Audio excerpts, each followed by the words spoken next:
Okay, my friends, welcome back to what I'm hoping will probably be one of the final sessions of Dragon Quest III Remake on the channel. The last time we left things, I had got my ass kicked by Shenlon, and I finally decided that it was time to obviously do things a little bit differently and see what I needed to do to try and land a win against the first super boss. Not the final and the hardest super boss, but the first super boss of the Dragon Quest III Remake postgame. Now, basically what I concluded was that generally I felt like I wasn't strong enough, and basically using physical attacks seemed to be increasingly less and less effective. And so one thing that was on my mind was that by this point, obviously I'd realized that there was the Sage job and I hadn't had any access to it, and so I wanted to turn my two mages into sages. But at this stage, I decided to also basically go in and have a look at every single ability that's available and research basically what abilities I wanted and what I felt like might help me against Shenlon. So I didn't really look up a guide and like build like a specific strategy for it, but based on my observations from the fights that I've had, I kind of need to lean into things that either do magic damage or that do some kind of fixed damage. And that would avoid having all of these issues where basically despite Wonder being the strongest party member and having the Sword of Kings, he was still regularly doing like 1 damage. So obviously I can't really use that strat. Maybe if I level up like super high, I'd be able to get to say, like, I'd be able to get to a point where I could kind of blast through its defenses. But the way it stood, it felt like it wasn't going to be possible. So let's start by looking at where I've ended up. This is probably about 3 hours from when we last met. It was a mixture of kind of leaving the game on and investigating things and doing a little bit of grinding here and there and that kind of thing. And this is the current situation. So let's have a look. Right, so what we have is Wonder at level 51. So he's definitely a bit higher than he was before. Like nothing insane. Like I haven't tried to obviously get him anywhere near level 99 or anything like that. But he is at level 51 now. And as a result, he's definitely doing a little bit better. Now, the agility and all that stuff is as a result of him having the meteorite thing equipped. Is there a quick like remove button so we can see the raw stats? Basically, he's got a lot of agility enhancements, so that's why. But yeah, obviously for him, there's not really too much more you can do. I did find out that Omni Heal was basically his last ability at level 45, I think. And from there, you don't get anything new, so it's just increasing stats all the way up to level 99. But for Vesper, if you notice, she is back to being a thief the way she started the game.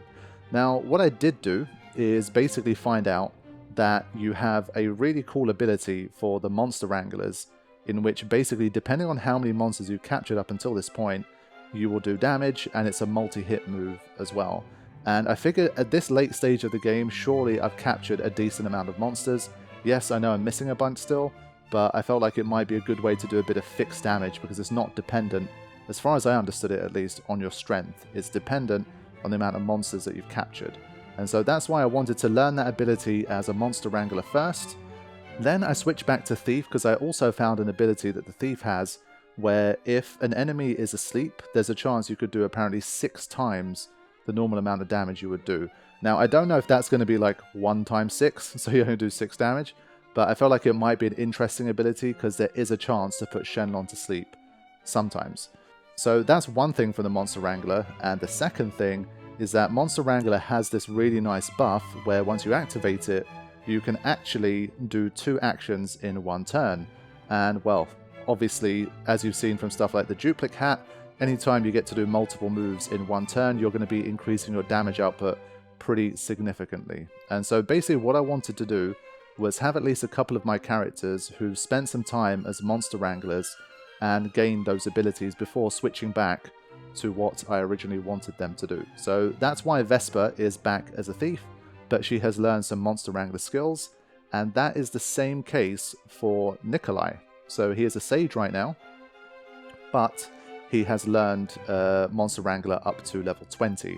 And so the goal is, I'm going to try and see if I can do some kind of, I don't even remember what the move was. It's like some kind of, you'll see when the time comes, but that move plus the Duplicate Hat gives me potentially 4 castings of a spell. And so I thought, obviously for a sage, being able to cast 4 times, that'll give me a much better chance of breaking through Shenlon's defenses as well.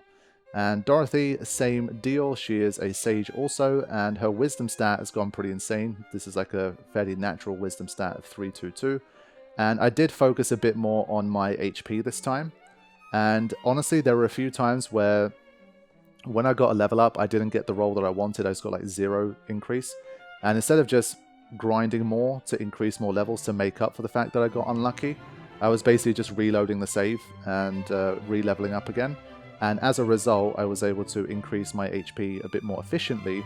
And so you can see everybody is basically 500 or above here. So I'm going to fight one more time with these guys just to sort of get their level up one more time. And then whatever those levels are, I'm going to give Shenlon another go. So let's head to... there were 2 spots that I chose for item for experience grinding. This is definitely one where I did kind of look it up a bit and see what the experts were saying. There's 2 different ideas here. The first idea is the one I'm going to show you now, which is basically to head to the tower.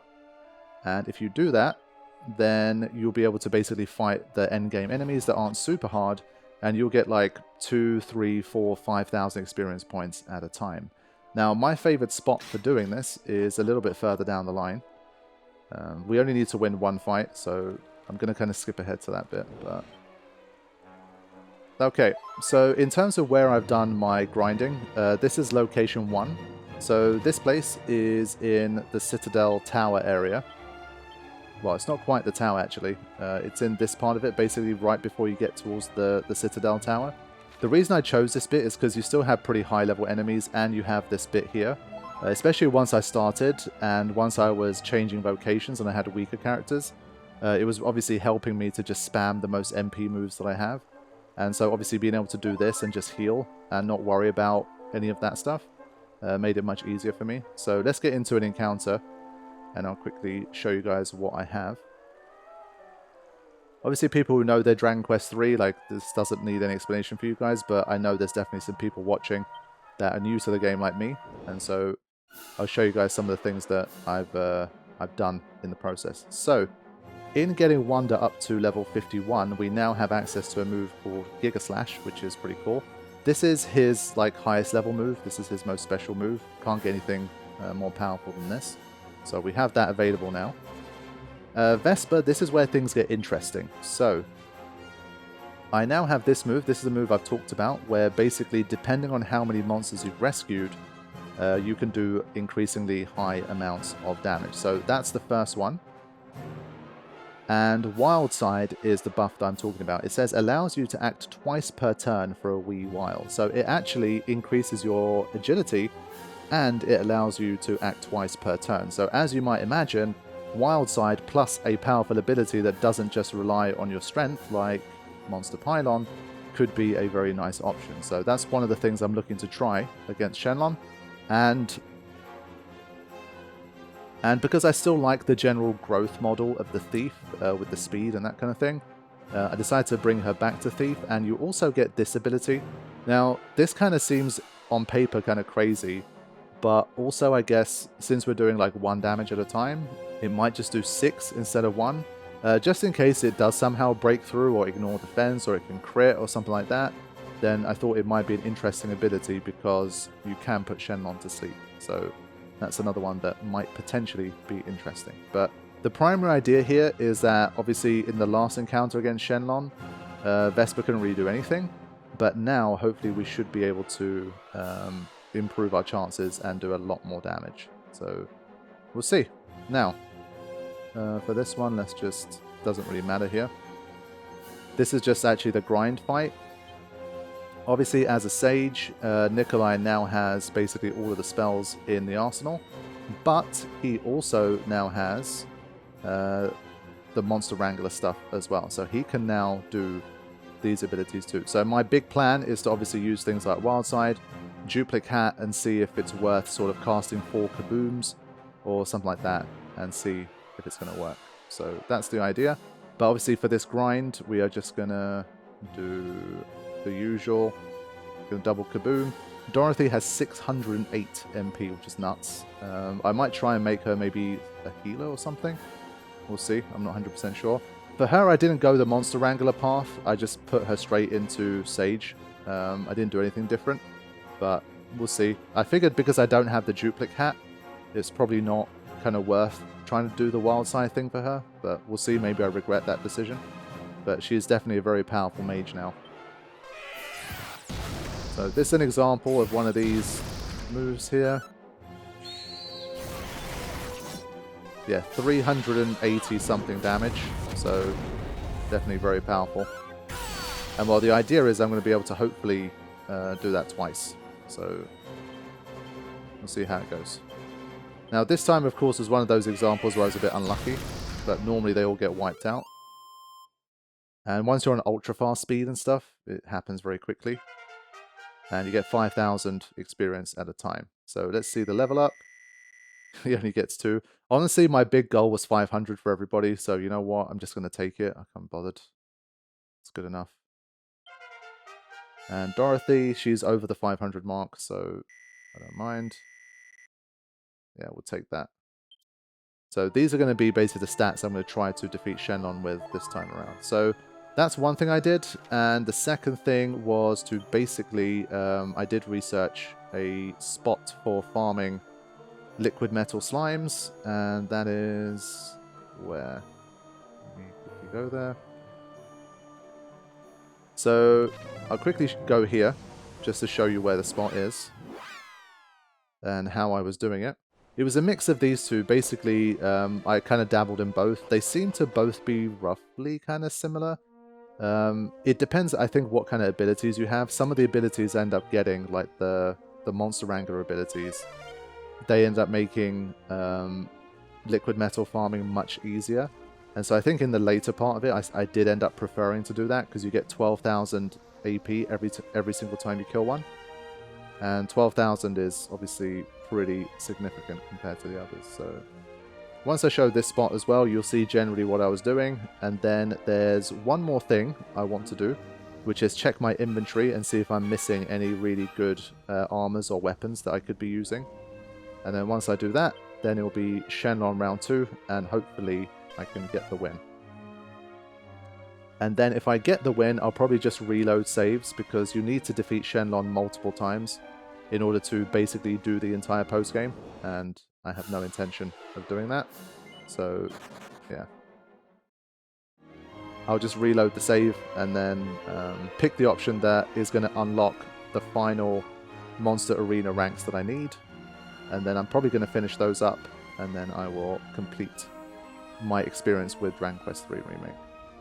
So yeah, I have heard that this island here, not the one I'm passing right now, but the one I'm about to approach, is a slime island. Basically, it's inhabited entirely by slimes, and it has a disproportionately high amount of metal slimes and liquid metal slimes. So what you can do is basically park up here, get your party out.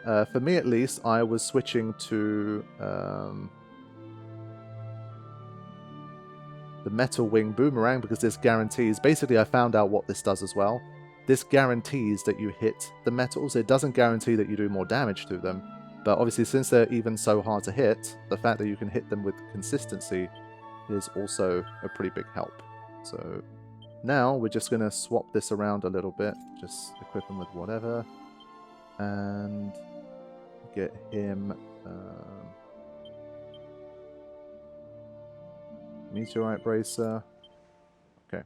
So yeah, it's a case of just kind of wandering around here, triggering encounters, and when the liquid slimes pop up, just doing my best to obviously take them out before they all escape. I did roughly time it, and it seems to me like I could gain AP at a similar rate, if not better, depending on my luck. Like, if my luck was in, and I was getting better at defeating them, then I was actually like gaining more AP killing liquid metals than just farming like those guys at the end. But I think what I liked about the previous strat was, especially when I was a bit weaker, just the ability to constantly just re-heal and restore my MP. It was definitely really nice. And I did hear some people at least say that the whole like liquid metal farming is a bit of a scam. Like, it's not worth doing. Just go to like the top of the Citadel Tower and just defeat the enemies there for like 3,000 to 5,000 AP at a time. So yeah, now I'm just going to attack normally, start using stuff like Monster Pylon. For Dorothy, I didn't really have anything particularly good, so this is far from like a perfect way to do it, but you'll get an idea of how this works now. So in they come, and because they can obviously do multiple hits, there's a slightly better chance of being able to get the hits that you need. Now, I've also heard that using Assassin Stab is a good idea. I think it has a 33% chance of killing one, so worth looking into as well. But this Liquid Slime is probably going to run. I think this one's over. Oh. You can see Wonder's already quick enough to get the first turn, which is nice. So this time it didn't quite work out, but that's my general idea, basically sticking around here. And you will get encounters where there's like sometimes 8 liquid metal slimes. And in those situations, most of the time I was killing at least 1 or 2 of them for 12 to 25,000 AP. So yeah, this is like the second place I'd recommend if you want to level up relatively quickly. Unfortunately, the game, from what I understand, doesn't like give you an amazingly great way to level up. Like there's no real like cheat way to do it.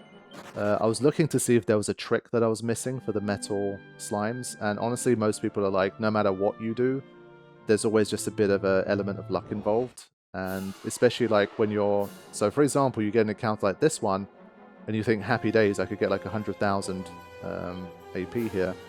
I think if you're very, very end game and very, very high level and you have an extremely high rate of criticals, then something like that would probably help you. But I would say, for the most part, it's not that great. Another tactic I heard that rarely worked for me, but especially when there's 8 of them, it's always worth a try, is to transform into a dragon. Because once you do, the dragons actually bypass these guys' defense. But you need 2 turns in order to do it. So let's see how this one plays out. Yeah, so this will pretty much always happen anyway. You'll basically be left with like 2 of them. I think the best I managed was like, I think I killed 4 of them, and I got like 50,000 experience. That was my best effort. You saw the Assassin Stab there, it completely missed, and that's why I generally don't like using the Assassin Stab. I personally still prefer just something with multiple hits.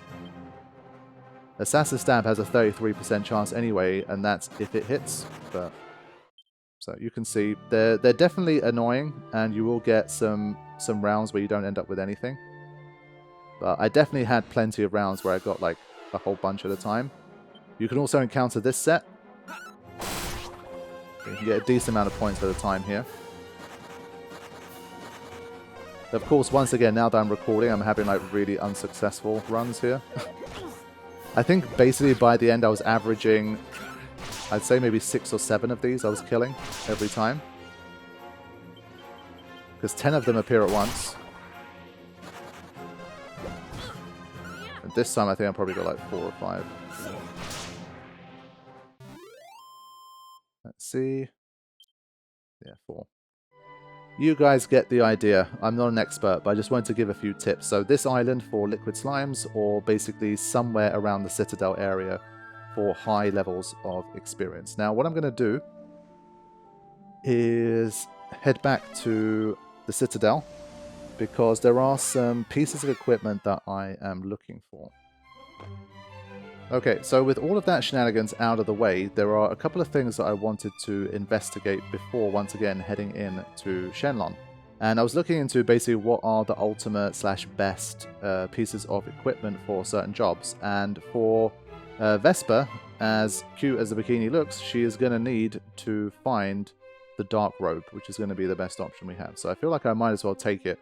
Now, the way to get the dark robe apparently is to first of all speak to this bard, and we did this in the last sesh, and they gave us a bit of a clue. So, yeah, okay, let's see.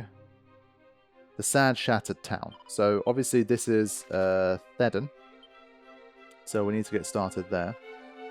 Let's see. For Thedon. So I think there's like a bunch of things we need to do, but I think, whoops, I think it starts with Thedon. So let's pick that up. I don't know if now... Basically, until you speak to the bard, this will not appear, so you can't just find it, like, randomly along the way. You have to have spoken to him first. There's one more treasure. And then now, we can probably just use this to help us out. There you go. Ah, we'd come to this point a few times before, actually. It's a set of beast claws. Okay. So we don't have a martial artist anymore. But we got that at least. So that's number one. I believe the second riddle is going to be the Dark Robe.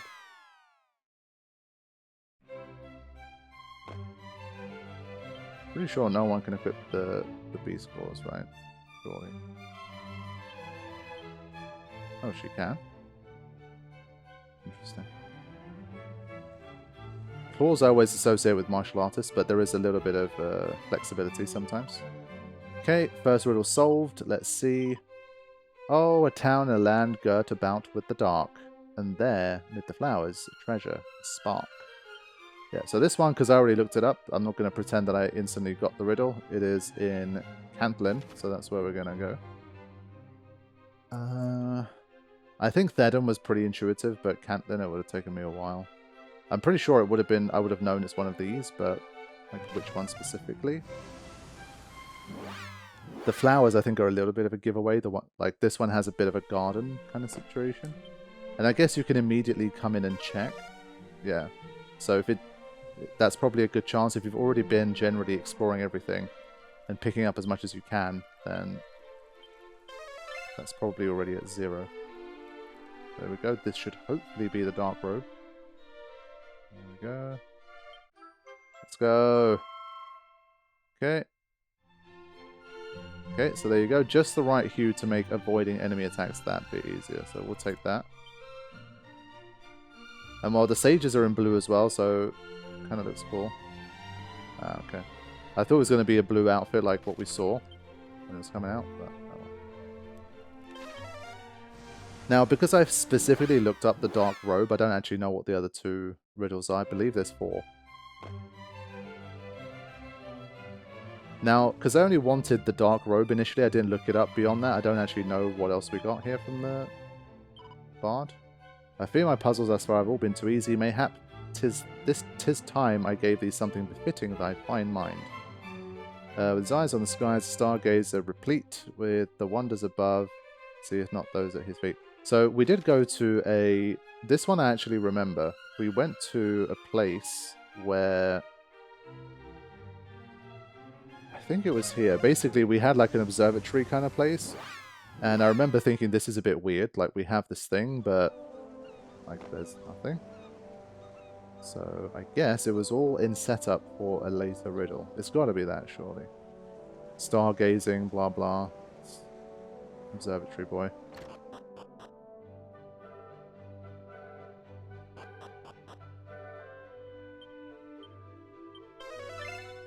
There it is. Let's go. What is this?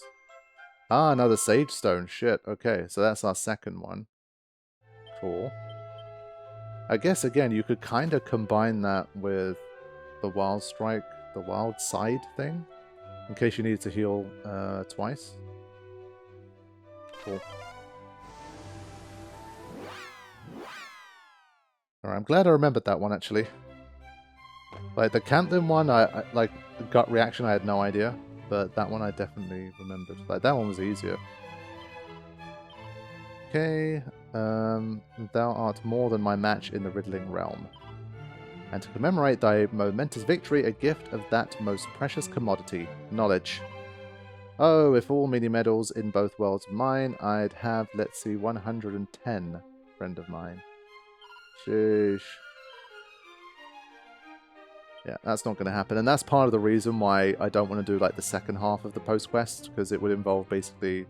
I think pretty much having to get all of the mini medals and all that kind of stuff. Just, I've gotten 75 by my own means so far, and I think that's generally good enough. So, that's what I wanted for the thief. So the thief has what they need. I think Wonder does. This dragon robe is nice. I'm wondering, is dragon robe better or is shimmering dress better? I think they both seem to do pretty well, so I think I'll probably leave it at that. So I think I should be ready to give this thing a try, at least. And we'll see how we go. So I'm going to need a few minutes here just to have a look at all of my stuff and kind of try to set up. And then I think we can get going. Okay, here we are. Thankfully, Panther works really well for getting back up here. I think I had one encounter the entire way up. So now I need to get ready one last time. Let's do that. Make sure everybody's ready. I'm really hoping this time I'll be able to survive at least like 1 or 2 more attacks than I did, which would make a big difference, I think, for me.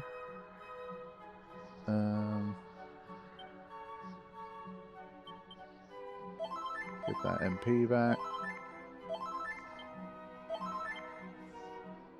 Okay, so I put that autosave in, and I'm going to give it a go here. The general idea is going to be to try and have Wonder basically always get the first turn because he's the one that has Omni Heal. And so if I'm in danger, I kind of need to get the Omni Heal in there ASAP. Vespa, I'm going to try to see if I can get her to use Wild Side plus the Monster Wrangler ability, the one where we use our captured monsters to attack. Nikolai, I want to see if he can spam like 4 spells in one go using the duplicate hat plus the Wild Side thing. And Dorothy is kind of a bit of a like do whatever is needed in the fight basically. So that's my general kind of idea. For items, I did not check this properly. I need to have a look at that. I feel like Wanda could need some extra elixirs, so I'm going to give him a couple of those because we could be spamming a lot of Omni Heal here. Also, one trick worth mentioning, if you are not an absolute purist and when it comes to grinding, you're happy to do things that will speed up the process for you, then one thing I can also recommend is to drop the difficulty down to easy. You can always put it back up once your grind is done, and it will save you at least a little bit of time because the enemies will be a little bit easier. So I think it's definitely a good way to go about it. But if you're absolutely like against those kind of things, then obviously kind of do it however you want. Okay, so hopefully that should be what I want to do kind of locked in, at least for my first kind of reattempt, now that I have some different options going on. And we'll see what chance we have against Shenlon this time.